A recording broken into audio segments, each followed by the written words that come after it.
నమస్తే, welcome to V5 news. ముందుగా headlines చూద్దాం.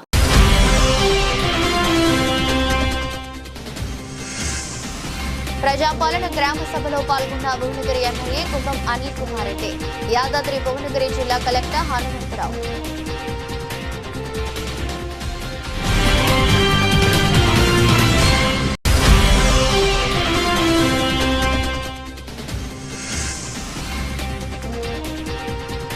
ఖమ్మం జిల్లా కొనిచెర్ల గ్రామ సభ టెంట్ కొలగొట్టిన గ్రామస్తులు.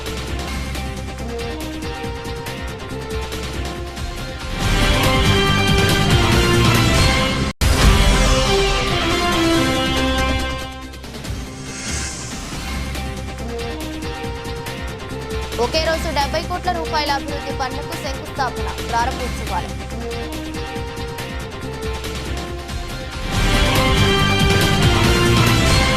ఈ రోజు దక్షిణ మధ్య రైల్వే శాఖ మరియు నరసరావుపేట పార్లమెంట్ సభ్యులు లావు శ్రీకృష్ణదేవరాయలు గారికి, అదేవిధంగా గురజాల శాసనసభ్యులు ఎరపతినేని శ్రీనివాసరావు తిరుపతి నుండి నడికుడి వయా లింగంపల్లి వరకు వెళ్ళు నారాయణాద్రి ఎక్స్ప్రెస్ ను నడికుడి జంక్షన్ లో స్టాప్ నిలుపుదల చేయాలని కోరిన దాచేపల్లి నగర పంచాయతీ ఇండిపెండెంట్ కౌన్సిలర్ షేక్ షరీఫ్ మరియు మార్చర్ల గురజాల నియోజకవర్గ ప్రజలు. అందరికీ నమస్కారం. నర్సాపేట పార్లమెంట్ సభ్యులు శ్రీకృష్ణదేవరాయలు గారికి, అదేవిధంగా గురజాల నియోజకవర్గ శాసనసభ్యులు ఎరపతినేని శ్రీనివాసరావు గారికి, గురజాల మాచల్ నియోజకవర్గ ప్రజల తరఫున విన్నపం. గత కరోనా సీజన్ నుంచి ఇక్కడ నారాయణాద్రి తిరుపతి నారాయణాద్రి పోయా లింగంపల్లి వెళ్ళే ట్రైను రాకపోవటం వల్ల అనేక మంది ప్రజలు ఇబ్బంది పడుతున్నారు. ఎందుకంటే ఈ రెండు నియోజకవర్గాల నుంచి ఆ కలియుగ దైవం వెంకటేశ్వర స్వామిని దర్శించుకోవడానికి వందల సంఖ్యలో భక్తులు తిరుపతి వెళ్ళి మరి రిటర్న్ ప్రయాణంలో ఇక్కడ ఆగపోవడం వల్ల మరి నారాయణ స్టాప్ అనేది సత్తెనపల్లి అదేవిధంగా మిర్యాలగూడలో పెట్టడం వల్ల మరలా అర్ధరాత్రి పూట 3 గంటలకి వెనక్కి రావాలంటే తీవ్ర ఇబ్బందులు పడుతూ ఉన్నారు. ఈ విషయాన్ని గతంలో పార్లమెంట్ సభ్యుల దృష్టికి అదేవిధంగా శాసనసభ్యుల దృష్టికి తీసుకెళ్లడంతో మరి వారు వెంటనే స్పందించి దక్షిణ మధ్య రైల్వే శాఖ వారితో మాట్లాడి ఆ రైలుని ఆపే విధంగా చర్యలు తీసుకున్నారు. మరలా ఈ రోజు నుండి తెల్లవారుజాము నుండి నారాయణాద్రి ఎక్స్ప్రెస్ ఇక్కడ నిలుపుదల లేకుండా చేస్తున్నారు. మరి నియోజకవర్గ ప్రజలు చేసుకున్న పాపం ఏందో తెలియలే కానీ ఈ దక్షిణ మధ్య రైల్వే శాఖ వారు జిగ్జాగ్ ఆట ఆడుతున్నారు.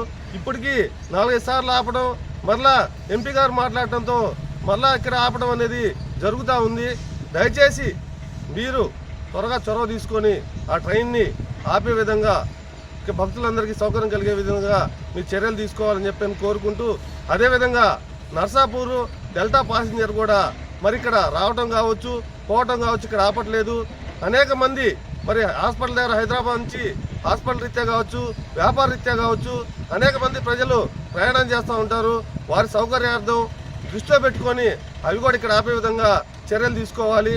మరి పోతే రాజధాని అదేవిధంగా వందే మాతరం ట్రైన్ వల్ల ఈ లైన్లో నడపడం వల్ల మరి అనేక ట్రైన్లు ఇక్కడ ఆగపోవడం, కొన్ని ట్రైన్లు ఇక్కడ ఎత్తివేయడం కూడా జరుగుతూ ఉంది. దయచేసి ఆ రైళ్లు రూట్ అయినా మార్చండి, లేదా వందే మాతరం ట్రైను రాజధాని ఎక్స్ప్రెస్ని నడికూరు జంక్షన్లో ఆగే విధంగా చర్యలు తీసుకోవాలని చెప్పని మనస్ఫూర్తిగా ప్రజలందరి తరపున కోరుతున్నాం. బొల్లారం మున్సిపల్ చరిత్రలోనే ఒకే రోజు 70 కోట్ల రూపాయల అభివృద్ధి పనులకు శంకుస్థాపన, ప్రారంభోత్సవాలు చేయడం తమ అదృష్టంగా భావిస్తున్నామని రాష్ట్ర ముఖ్యమంత్రి రేవంత్ రెడ్డి సహాయ సహకారాలతో బొల్లారం మున్సిపాలిటీని అన్ని రంగాల్లో ఆదర్శంగా తీర్చిదిద్దుతున్నామని పటాన్చేరు శాసనసభ్యులు గూడెం మహిపాల్ రెడ్డి అన్నారు.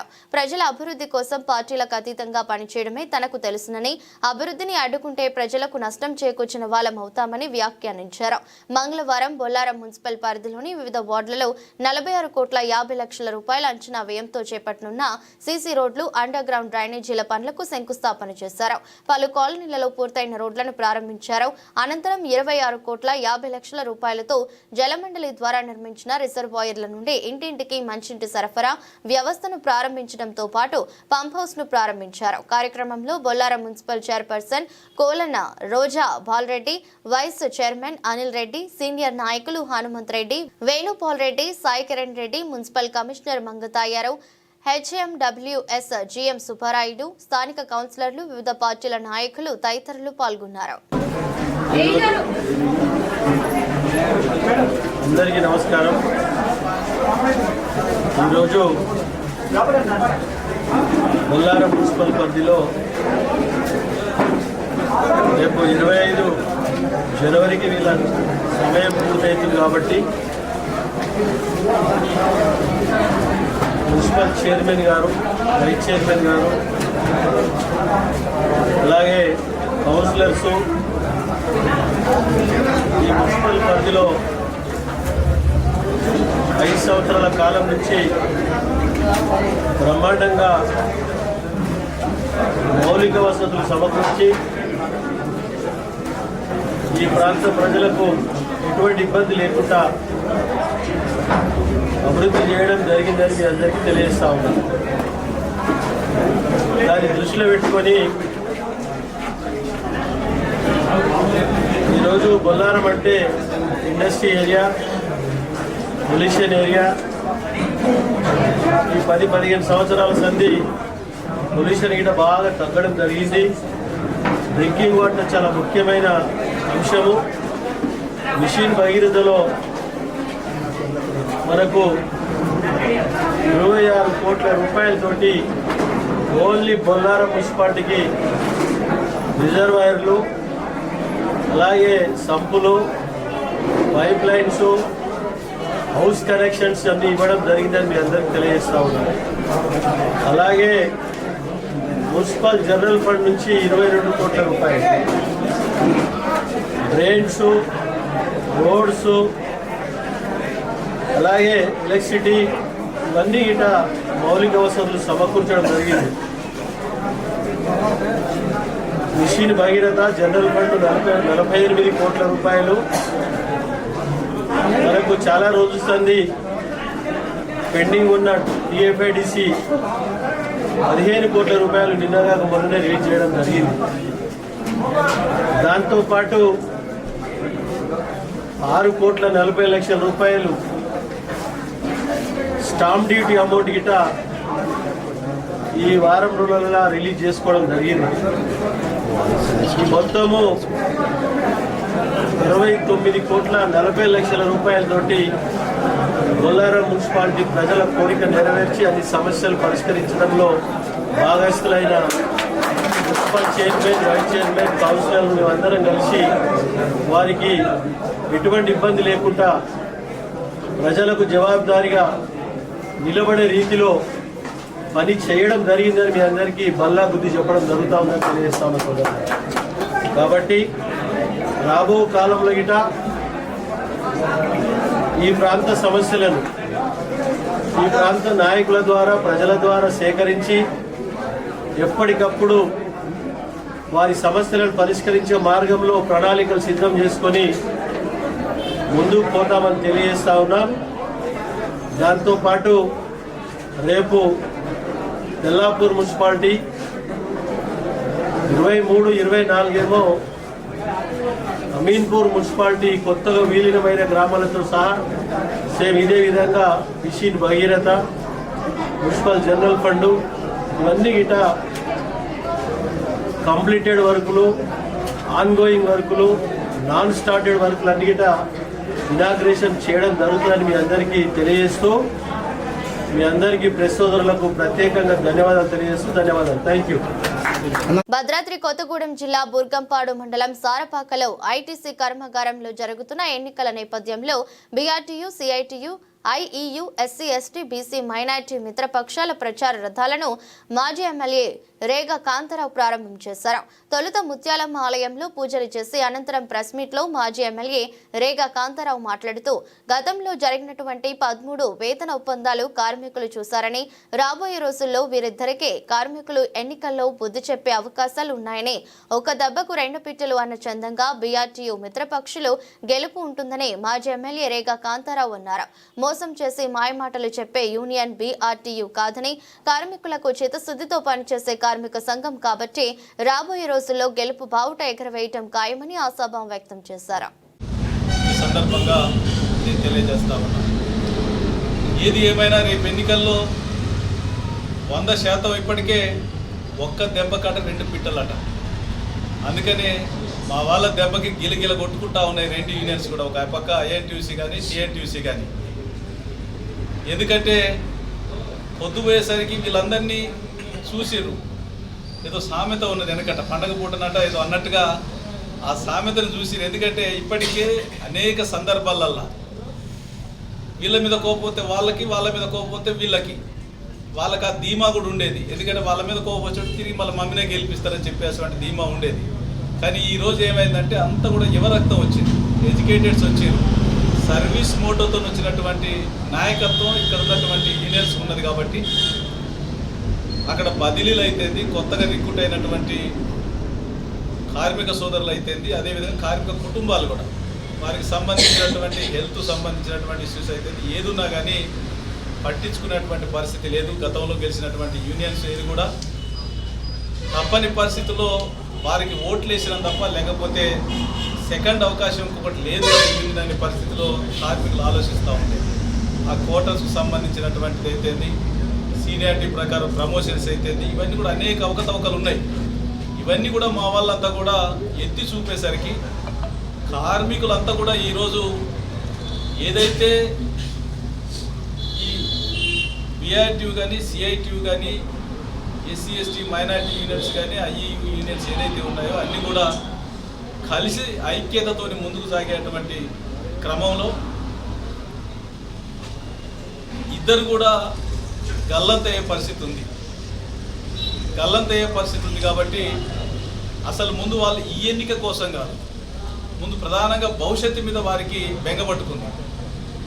ఎందుకంటే ఇప్పుడు ఏమైందంటే కాంగ్రెస్ పార్టీ బ్లెస్సింగ్స్ మాకుంటాయి అనుకున్నారంతా. కాంగ్రెస్ పార్టీకి అబద్ధాలు ఆడటానికి, మోసం చేయడానికి ఇప్పటికే కాంగ్రెస్ పార్టీ ప్రజలకు ఇచ్చినటువంటి హామీలు వారి మోసాలకి 12 మాసాలు దాటిపోతూ ఉంది. వాళ్ళు అమలు చేసే పరిస్థితి లేదు. కాబట్టి వాళ్ళందరికీ తెలుసు ఎప్పుడు కూడా తెప్ప దాటించాలి, తెప్ప తగలబెట్టే రకం. కాబట్టి అప్పుడు అవసరం కోసం వాళ్ళు ఒడ్డెక్కడం కోసం ఆ రోజు వీరికి మాటించి ఉండొచ్చు, మీకే చేస్తాం ఈసారి అని చెప్పేసి. కానీ ఇవాళ వాళ్ళు ఏం చేయాలో అర్థం కానటువంటి పరిస్థితిలో వాళ్ళు డైలమాలో పడిపోయి వాళ్ళు వచ్చే పరిస్థితి లేదు. దాంతో ఇక్కడ ఉన్నటువంటి వాళ్ళకి ఏమైందంటే రేపు బీఆర్టీ యూనియన్ కనుక రేపు గెలిచి రికగ్నైజేషన్ వచ్చిన తర్వాత అసలు ఐఎన్టీసీ అసలు కనుమరుగైపోయే పరిస్థితి ఉంది. అసలు అక్కడ ఎవడు ఉండడు, దుకాణం బంద్ చేసుకొని సంప సాప పెట్టుకోవడమే, సంకల సాప పెట్టుకొని పోవటమే. దాంతో రేపు భవిష్యత్తులో కూడా ఇక్కడ కాంగ్రెస్ పార్టీ అట్టర్ ఫ్లాప్ అయిపోయింది. కాబట్టి రేపు ఇక్కడ ఏదైతే కేసీఆర్ గారి నాయకత్వంలో మళ్ళీ బీఆర్ఎస్ పార్టీ మళ్ళీ అధికారంలోకి రాబోతూ ఉంది. ఇవన్నీ చూసిన తర్వాత వాళ్ళకి భవిష్యత్తు బెంగపట్టుకున్నది. దాంట్లో మళ్ళీ సిఐటియు కమ్యూనిస్టులలో నిస్వార్థంగా ప్రజల కోసం ప్రజా ఉద్యమాలు నిర్మించినటువంటి సిపిఎం పార్టీకి సంబంధించినటువంటి యూనియన్ ఏదైతే ఉందో వాళ్ళు ఒక్కరు ఉండని కానీ, ఇద్దరు ఉండని కానీ, ముగ్గురు ఉండని కానీ ఒక పద్ధతి ప్రకారం వాళ్ళంతా కూడా న్యాయబద్ధంగా న్యాయం సైడే వాళ్ళు ఉంటారు తప్ప ఓటమి గెలుపు అనేది ప్రామాణికంగా తీసుకున్నటువంటి వ్యక్తులు వాళ్ళు. కాబట్టి అటువంటి నిబద్ధత కలిగినటువంటి వాళ్ళు కూడా పక్కన సపోర్ట్ ఉండేసరికి వాళ్ళకి ఏం చేయాలో అర్థం కాక, అనుభవం లేదని, వాళ్ళ దగ్గర పైసలు లేవని, అంటే పైసలు ఉంటేనే ఎన్నిక లేకపోతే కాదా, పైసలు లేకపోతే ఎలక్షన్ కాదా? అరే నేను 2009లో నేను ఎన్నికలకు వచ్చే నాటికి నేను ఎవరినండి, నా మీద 100 రూపాయలు పెట్టి ఎవరు కొనరు అంటే డబ్బులతోనే గెలిచినామా? ఆ రోజు డబ్బులు ఉంటేనే గెలిచినామా? ప్రజలలో ఇవాళ తిరుగుబాటు వచ్చింది, కార్మికులలో తిరుగుబాటు వచ్చింది. కార్మికుల శ్రేయస్సు కోసం, కార్మికుల అవసరాలను తీర్చేటువంటి యూనియన్ ఏదైతే ఉందో, చిత్తశుద్ధితో పనిచేసేటువంటి యువకులు ఎవరైతే ఉన్నారో, నాయకత్వం వహించేటువంటి యూనియన్ ఏదైతే ఉందో, ఆ యూనియన్కి మద్దతు తెలపాలి అనుకుంటే అది బీఆర్టీ నుండి మరి బాణం గుర్తు కొట్టేసి గెలిపించాలని చెప్పేసి కార్మికులందరూ కూడా ఎదురు చూస్తూ ఉన్నటువంటి తరుణంలో వాళ్ళకి భయం పట్టుకొని డబ్బులు పంచని వాళ్ళ దగ్గర డబ్బులు ఉన్నాయి. చిన్న బ్రాంచ్ ఇక్కడ కాంగ్రెస్ పార్టీలో ఖమ్మం జిల్లా శాఖకి ఇది ఒక బ్రాంచ్ ఇక్కడ ఉన్నది. ఏముంది, దాంతో వచ్చేది లేదు, పోయేది లేదు. ఇక్కడ ఉన్నటువంటి వాళ్ళకి ఇంతకుముందు ఖమ్మం జిల్లా కొనిచెర్ల గ్రామ సభ టెంట్ కూలగొట్టిన గ్రామస్తులు అర్హులైన వారికి ప్రభుత్వ పథకాలు అందటం లేదని ఆగ్రహంతో గ్రామ సభలో టెంట్ను పడవేసిన గ్రామస్తులు కొనిచెర్ల మండలం సిద్దిక్ నగర్ గ్రామంలో ప్రజాపాలన సదస్సులో అర్హులైన వారికి ప్రభుత్వ పథకాలు అందటం లేదని ఆగ్రహంతో టెంట్ను పడవేసిన గ్రామస్తులు గ్రామ సభలో అధికారులను నిలదీస్తున్న ప్రజలు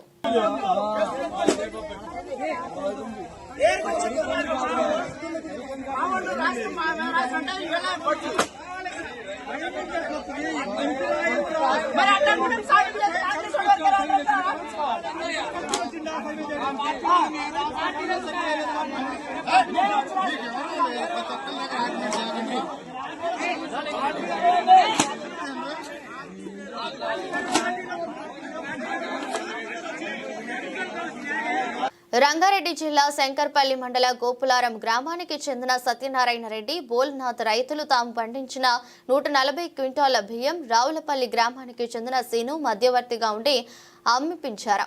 2 నెలలు గడుస్తున్న బియ్యం అమ్మిన డబ్బులు ఇవ్వమంటే పట్టించుకోవటం లేదు. దీనిపై స్థానిక మోకిల పోలీస్ స్టేషన్లో కంప్లైంట్ చేయగా 15 రోజుల నుంచి పోలీసులు న్యాయం చేయలేకపోతున్నారు. జిల్లా కలెక్టర్, వ్యవసాయ అధికారులు మాకు న్యాయం చేయాలని రైతులు కోరుతున్నారు. ఏం ప్రాబ్లం? మా ఊరు పేరు గోపులారం. సో మేము వడ్లను పండిస్తుంటాం, రైతులం. ఇంటకున్న వాళ్ళు కూడా రైతులే. సో మేము వడ్లను పండించాము, అమ్మితే మధ్యవర్తులు ఉన్నారు కదా. ఎవరైనా ఈ రావులపల్లి సీను అని చెప్పి ఒక ఆయన, ఇంకొక ఆయన అతని పైన ఉన్నారు. ఆయన ఎవరు? ఆయన పేరు మధు. ఎక్కడ ఉంటాడు ఆయన? ఆయన అడ్రస్ లేదు. ఓకే. ఎన్ని క్వింటాల మీరు మొత్తం తీసుకుంటున్నారు? సో నమ్మకంతో ఇచ్చాము. ఎన్ని క్వింటాల మీరు మొత్తం? మాదైతే 70 క్వింటాలు, ఇంకో రైతు 40 క్వింటాలు, 42, ఇంకో రైతు కూడా ఉన్నాయి. సో ఇచ్చాము. ఏమన్నా అడ్వాన్స్ డబ్బులు ఇచ్చిండ్రా? ఏం అడ్వాన్స్ డబ్బులు ఏమి. ఎన్ని రోజులలో ఇస్తున్నాడు మరి అమౌంట్? 15 రోజులలో ఇస్తా అన్నారు. టైం అయిపోయిందా? టైం అయిపోయి 2 నెలలు అవుతుంది. ఏమంటుండు మరి? ఫోన్ చేస్తే స్విచ్ ఆఫ్. పోలీసు వాళ్ళు ఏమంటారు మరి? పోలీసు వాళ్ళు కూడా అంత రెస్పాన్స్ ఇవ్వడం లేదు. రెస్పాండ్ కరెక్ట్ కావట్లేదు. 10 రోజులు అవుతుంది. వాళ్ళు కూడా కొంచెం రెస్పాన్స్ ఎందుకు సార్ ఎందుకు పట్టించుకోవట్లేదు అంటే అడిగిరా? అడిగితే ఏం లేదు, రెస్పాన్సే లేదు. పోలీసు వాళ్ళు పట్టించుకోవట్లేదు సరిగా. మీకు ఎట్లాంటి న్యాయం జరగాలి మరి? మా డబ్బులు మాకు రావాలి.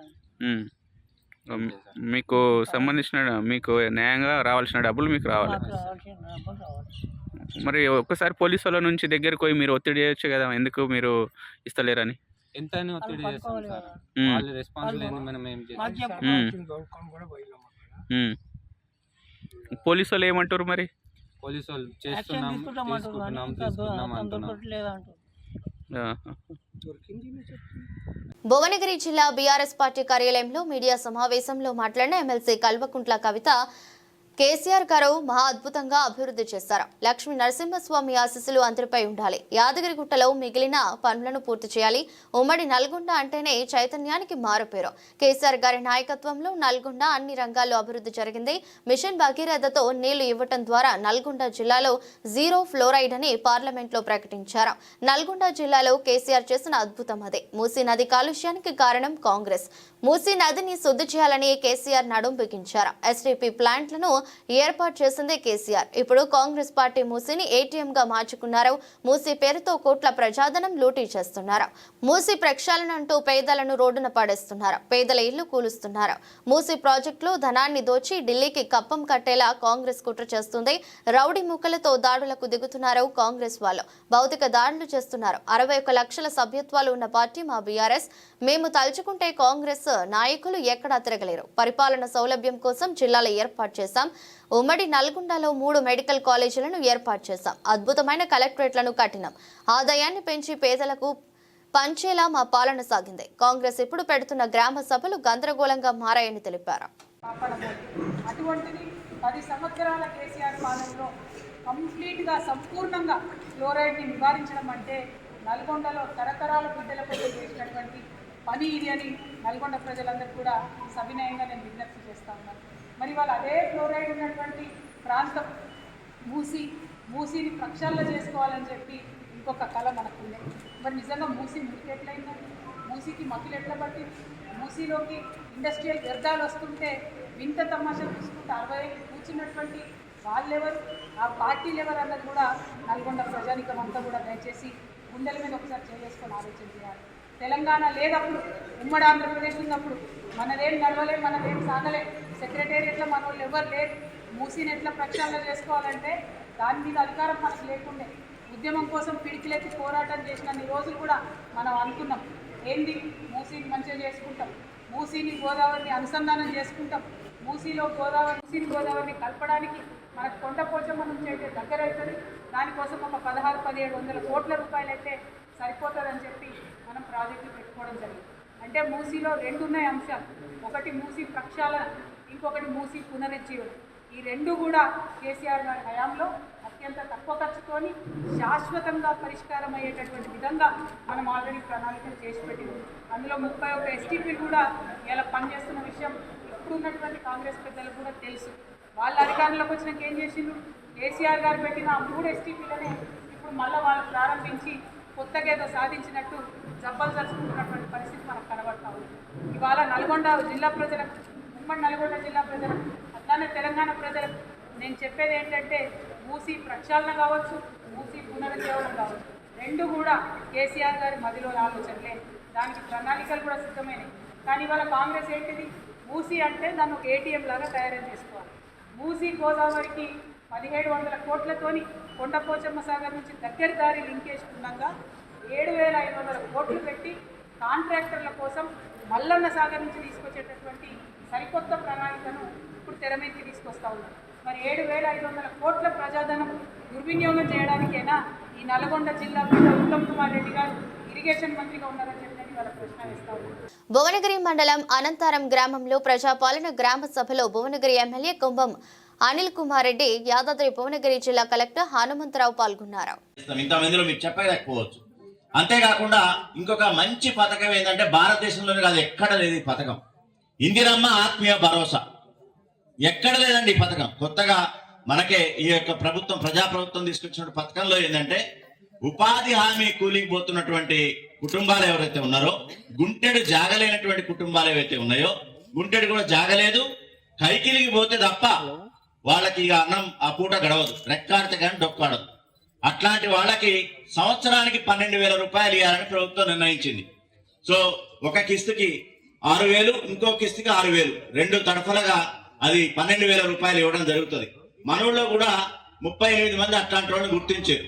దీనికి అర్హత ఏంటంటే మనకి గత సంవత్సరంలో 20 పని దినాలన్నా చేసి ఉండాలా, 20 రోజులు కూలి పని దినాలు చేసి ఉండాలా. ఆ కుటుంబం అంతా కలిసి 20, మన 100 రోజుల కార్డు కదా అది, ఉపాధి హామీ కార్డు, దాంట్లో 20 రోజులన్నా చేసి ఉండాలా. ఎప్పుడు అది? గత సంవత్సరం. గత సంవత్సరం అంటే 2023-24. కొంతమంది తెలవక 2023 లెక్క పెట్టుకుంటున్నారు. యాదాద్రి భువనగిరిలో గ్రామ సభల్లో కాంగ్రెస్ ఎమ్మెల్యేలను తరిమి కొడుతున్న తెలంగాణ ప్రజలు కాంగ్రెస్ ఎమ్మెల్యే కుంభం అనిల్ కుమార్ రెడ్డిని పథకాలు ఇవ్వరా అని నిలదీసిన గ్రామస్తులు. యాదాద్రి భువనగిరి మండలం అనంతారం గ్రామ సభలో పాల్గొన్న కాంగ్రెస్ ఎమ్మెల్యే కుంభం అనిల్ కుమార్ రెడ్డి పథకాలు రాలేదని, అర్హులకు పథకాలు ఇవ్వరా అని అనిల్ కుమార్ రెడ్డిని నిలదీసిన గ్రామస్తులు. గ్రామ సభలో అధికారులను నిలదీస్తున్న ప్రజలు.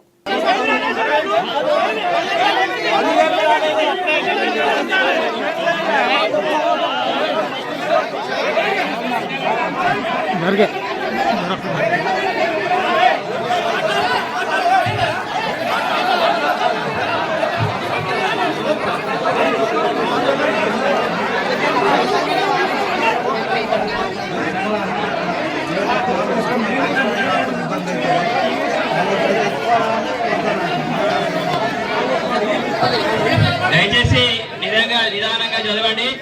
దయచేసి రైతు భరోసా సంబంధించి అర్జీదారుల జాబితా చదవడం జరుగుతుందండి. ఈ అర్జీదారుల జాబితా అంతా కూడా దయచేసి ఎమ్మెల్యే గారికి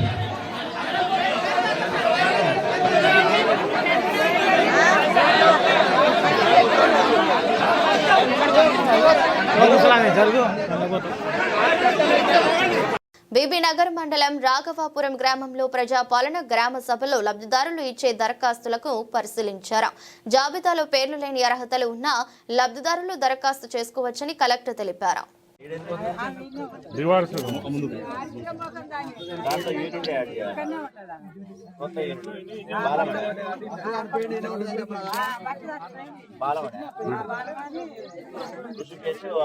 బాలమణి కొడుకు 4 చేతులు ఉన్నాయా? చిన్న ఒక్కొక్కరు. వార్తలు ముగించే ముందు మరోసారి హెడ్లైన్స్.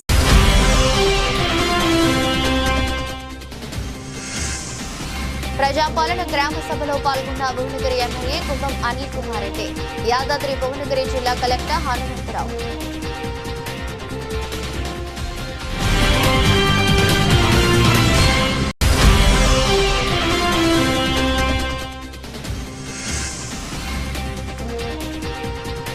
ఖమ్మం జిల్లా కొనిచెర్ల గ్రామ సభ టెంట్ కొలగొట్టిన గ్రామస్తులు.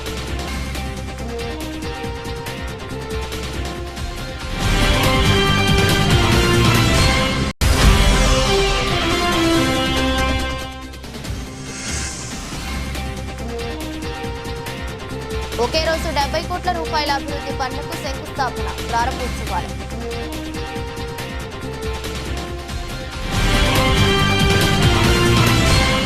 ఇదిరోజు బులెటిన్, మరో బులెటిన్లో మళ్ళీ కలుద్దాం. అంతవరకు సెలవు, నమస్కారం.